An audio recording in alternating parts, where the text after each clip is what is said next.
تو شیخ الاسلام خواجہ محمد قمر الدین سیالوی رحمۃ اللہ تعالیٰ علیہ جو ہیں، آپ فرماتے ہیں خود ہی اپنے ملفوظات بیان کرتے ہوئے، ایک رات کو میں سویا تو میری سوئی ہوئی قسمت انگڑائی لے کر کے جاگ اٹھی، میں دیکھتا ہوں کہ ہزاروں کی تعداد میں علماء، مشائخ، صلحاء، عوام اور بلکہ کرم بالائے کرم یہ ہے کہ رسول اللہ صلی اللہ علیہ وسلم، ابوبکر صدیق، فاروق اعظم، عثمان غنی، مولا علی و دیگر اکابرین امت موجود ہیں، اور بہت بڑا اسٹیج لگا ہوا ہے۔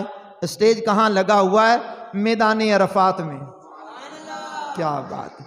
میدان عرفات میں یہ اسٹیج لگا ہوا ہے، اور رسول اللہ علیہ السلام کے ساتھ چاروں خلفاء ہیں، اور مولا کائنات کے ہاتھ میں سبز ہلالی پرچم ہے، یہ چاند اور ستارے والا پرچم۔ سبحان اللہ، کیا بات ہے! یہ سبز ہلالی پرچم مولا کائنات کے ہاتھ میں ہے۔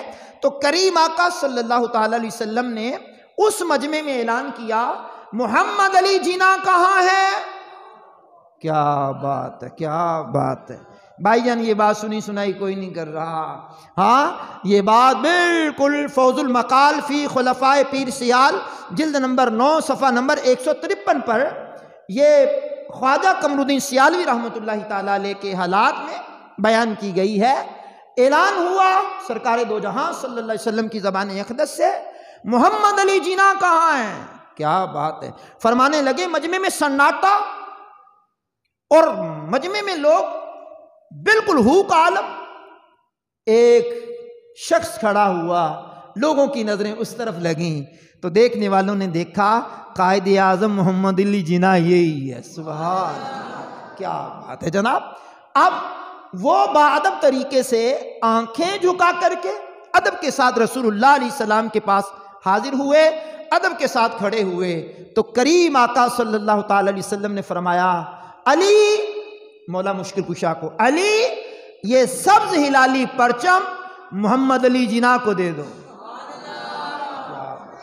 یہ سبز ہلالی پرچم محمد علی جناح کو دے دو۔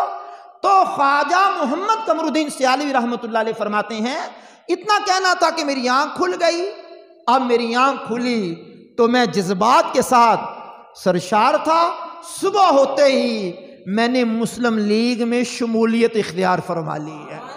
آج کی مسلم لیگ کی بات نہیں کر رہا، اور آپ کو پتا ہے کہ میں نے اس منبر پر بیٹھ کر کے کبھی کسی سیاسی پارٹی کی ترجمانی نہیں کی۔ یہ وہ مسلم لیگ ہے کہ جو پاکستان بنانے کے لیے مارج وجود میں آئی۔